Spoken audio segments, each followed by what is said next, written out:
I would understand that.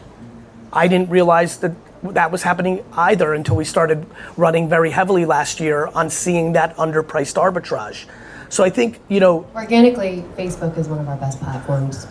Charlie knows that. It drives a ton of traffic. It's crazy. And the things that was interesting is, so not all of Tubi's content is original content. We don't have a lot of original content in IP.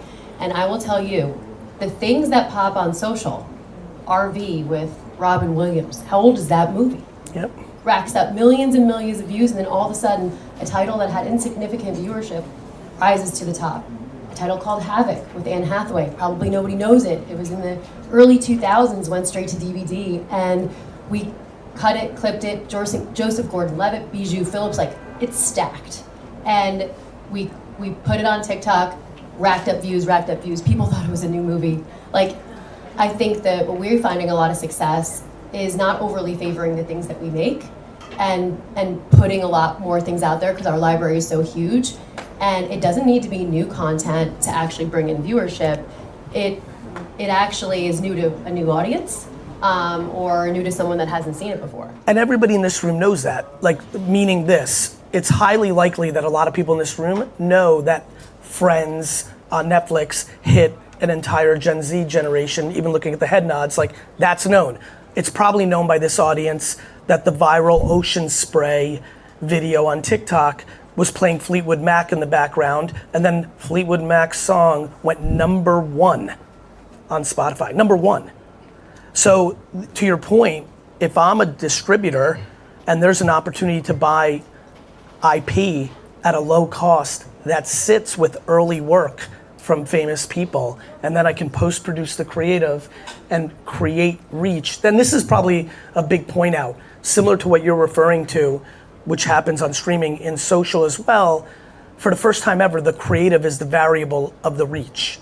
That has always happened in Hollywood. A good movie created reach. A good show created reach. It was never real in advertising.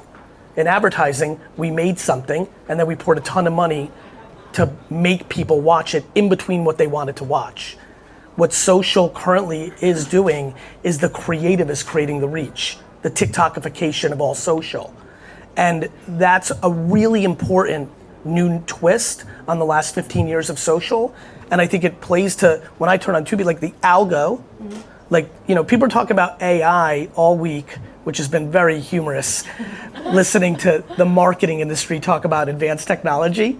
But what's really funny about it is while we're talking about AI all week, the most significant AIs in advertising sit currently in real life in streaming services of what they're putting in front of you, and clearly social is very advanced on what it's putting in front of you in the For You pages.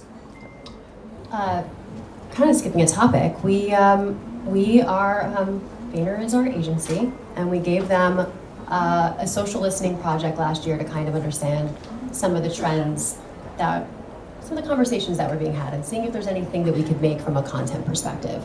Taking that, we believe culture is very bottoms up, and if you're gonna make culturally relevant content, it's coming from something on the internet for sure. Very few cases like a Saltburn or something can have a moment, and those are done in a very meticulous way to make sure they're built and custom for social. But Gary's team came back with a great theme of a conversation that I think we all are really aware of in social, which is the generational divide in the workplace. And